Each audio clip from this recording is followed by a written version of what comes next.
taux de réalisation des engagements du gouvernement lors du Conseil des ministres délocalisé du 15 avril 2015 tournait il y a quelques mois autour de 12%.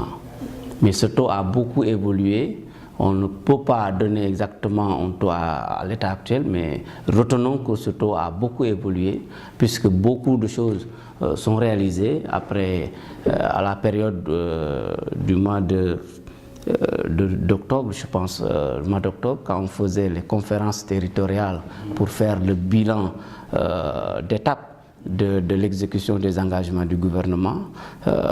2 mois après, nous avons vu que beaucoup de choses sont réalisées. Dans le cadre de l'agriculture, le président de la République a fait une tournée tout récemment au mois d'octobre pour voir de lui-même les progrès ou le comportement des cultures et l'impact de la mécanisation de l'agriculture au niveau de la région. Et vous comprenez facilement que vous avez constaté qu'il y a beaucoup de matériel agricole qui ont été mis à la disposition de la région, des producteurs de la région. Il y a également beaucoup d'intrants agricoles, que ce soit les semences, que ce soit l'engrais, tout ça. Donc, globalement, les engagements du gouvernement dans le domaine agricole sont en cours d'être réalisés. Effectivement, le PUDC est devenu une réalité grâce aux nombreuses réalisations dans le domaine de l'hydraulique. Beaucoup de forages et beaucoup de réseaux d'adduction d'eau ont été réalisés. Beaucoup d'ouvrages hydrauliques également ont été mis à la disposition des populations. Dans le domaine de l'électrification rurale également, des efforts sont en train d'être faits par le PUDC. Et dans le domaine maintenant des infrastructures routières également, beaucoup de pistes sont déjà réalisées, d'autres sont en cours de réalisation, d'autres seront déjà électrifiés.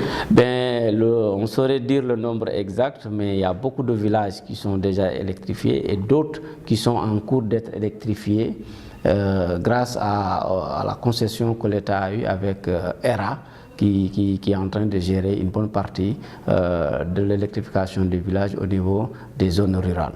Mais globalement, nous pouvons dire que le taux d'accès à l'électricité est assez satisfaisant au niveau de la région de Kaffrine.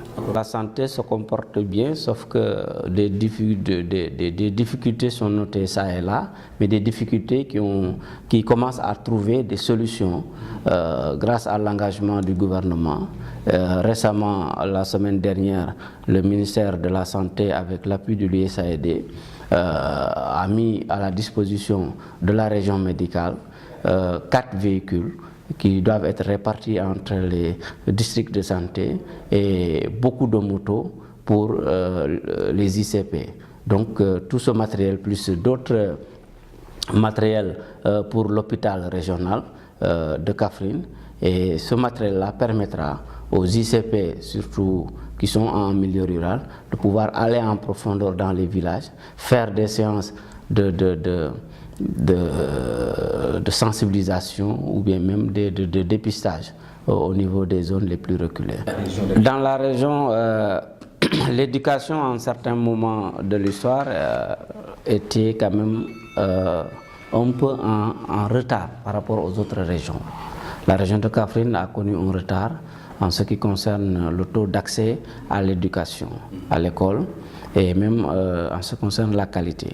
Mais depuis un certain temps, ces 2 dernières années, avec l'engagement de l'inspecteur d'académie et de tout le personnel enseignant, des efforts sont en train d'être faits et des résultats satisfaisants sont obtenus. Mais le message particulier à lancer, c'est souhaiter une bonne et heureuse année à tous les Sénégalais et à toutes les Sénégalaises, et à souhaiter une bonne et heureuse année au directeur général de l'APS et à tout son personnel. Merci. Merci beaucoup. Merci beaucoup, monsieur le gouverneur. Après, je vous remercie. Merci beaucoup. Merci.